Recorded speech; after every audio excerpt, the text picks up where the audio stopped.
അല്ലാന്നുണ്ടെങ്കിൽ ആൾ കോമയിലേക്ക് പോകാൻ ചാൻസ് ഉണ്ട്, അതല്ലെങ്കിൽ ഇവൻ്റെ തലയിൽ ഇൻഫെക്ഷൻ വരാൻ ചാൻസ് ഉണ്ടെന്ന് പറഞ്ഞു. ഇത് മൂന്നുമാണ് അവർ പറഞ്ഞ ചാൻസ്.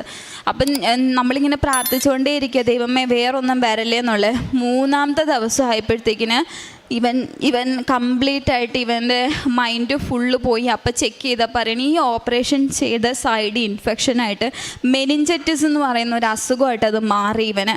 അപ്പം നമ്മുടെ പ്രതീക്ഷ പിന്നെ ഇതായി. എന്നിട്ട് എൻ്റെ ഉള്ളിൽ അമ്മയും അച്ഛനും ഒക്കെ ആകെ ഇതായി. ഞാൻ പറഞ്ഞു ദൈവം കൊണ്ടുപോകാനായിരുന്നെങ്കിൽ ഞാൻ മുന്നമേ പറഞ്ഞു, ദൈവമേ നിങ്ങൾക്ക് വേണമെന്നുണ്ടെങ്കിൽ അവനെ കൊണ്ടുപോയിക്കോ, എനിക്ക് ഒരു പ്രശ്നമില്ല, കൊണ്ടുപോയിക്കോ, പക്ഷെ അവനെ എനിക്ക് തിരിച്ചു തരണേന്ന് തന്നിട്ട് ദൈവമായിട്ട് എനിക്ക് തിരിച്ചു തന്നത് അവൻ ഉറപ്പായിട്ട് തിരിച്ചു വരുമെന്ന് പറഞ്ഞു. അതുപോലെ കറക്റ്റ് ഒരാഴ്ച അവന് കിടന്നു. അതിൻ്റെ ചികിത്സയും കാര്യങ്ങളും ഒക്കെയായി. ഒരാഴ്ച കഴിഞ്ഞപ്പോൾ വിട്ടു. ഇപ്പോൾ അവൻ ഏകദേശം ഫെബ്രുവരിയിലായിരുന്നു അവൻ്റെ ഓപ്പറേഷൻ. ഫെബ്രുവരി ആദ്യ ആഴ്ചയിലാണ് ഓപ്പറേഷൻ. അത് കഴിഞ്ഞിട്ട് അവൻ്റെ ഈ കാഴ്ച പോയ കണ്ണിൻ്റെ കാഴ്ച എൻ്റെ മാതാവ് എനിക്ക് അവന് തിരിച്ചു കൊടുത്തു. കേൾക്കാത്ത അവൻ്റെ ചെവിയുടെ കേൾവി അവന് തിരിച്ചു കൊടുത്തു. അനങ്ങാത്ത അവൻ്റെ കൈ, ആ കൈ ഒന്ന് പൊക്കി കാണിച്ച്, ഈ കൈ അവൻ അനങ്ങത്തില്ലായിരുന്നു. ഈ കൈ മാതാവൻ തിരിച്ചു കൊടുത്തു.